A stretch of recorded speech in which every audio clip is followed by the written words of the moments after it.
The rain fell like needles that night, slicing through the darkness above a forgotten military compound buried deep in the Carpathian Mountains. Inside, floodlights flickered against cracked concrete walls. A storm was raging outside, but what was brewing inside the Blacksite was far more dangerous. The agents stationed there called it Echo Point, a place where secrets were buried along with people who asked too many questions. No one smiled in Echo Point. And yet, that was where they sent her, Drive. Alara Voss, a 32-year-old intelligence cryptanalyst who wasn't supposed to exist in a world ruled by uniformed men and silent hierarchies. The moment she arrived, she could feel their eyes on her, mocking, judging.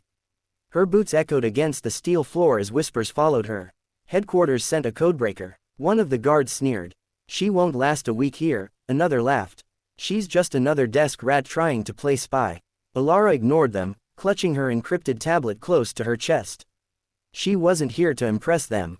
She was here because something had gone terribly wrong.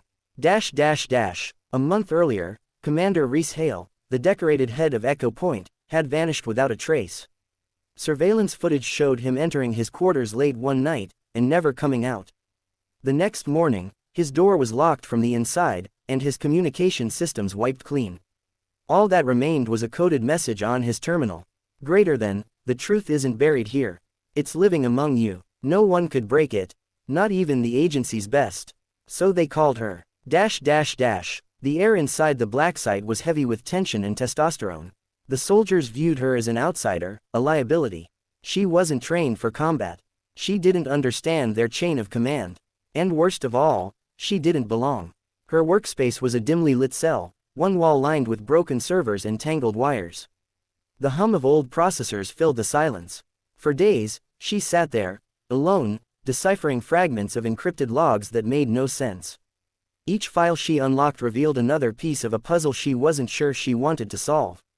The commander had been tracking unauthorized operations, off-the-record missions involving human subjects, psychological manipulation, and something called Project Lucid. The deeper she dug, the more hostile the atmosphere became. Her equipment was, accidentally, damaged. Her access codes were revoked. She found her food tray overturned one night outside her door. Even the few who tried to talk to her, like Lieutenant Briggs, a quiet young officer with a scar across his jaw, were warned to stay away. Still, she worked, night after night, because something told her the commander hadn't vanished. He'd been erased. Then came the night that changed everything. Alara was alone in the archive chamber, scrolling through a series of corrupted files marked, Lucid Phase 4. She bypassed the security firewall with a custom encryption key she'd built from scratch. The screen flickered, and suddenly, lines of code transformed into live audio feeds.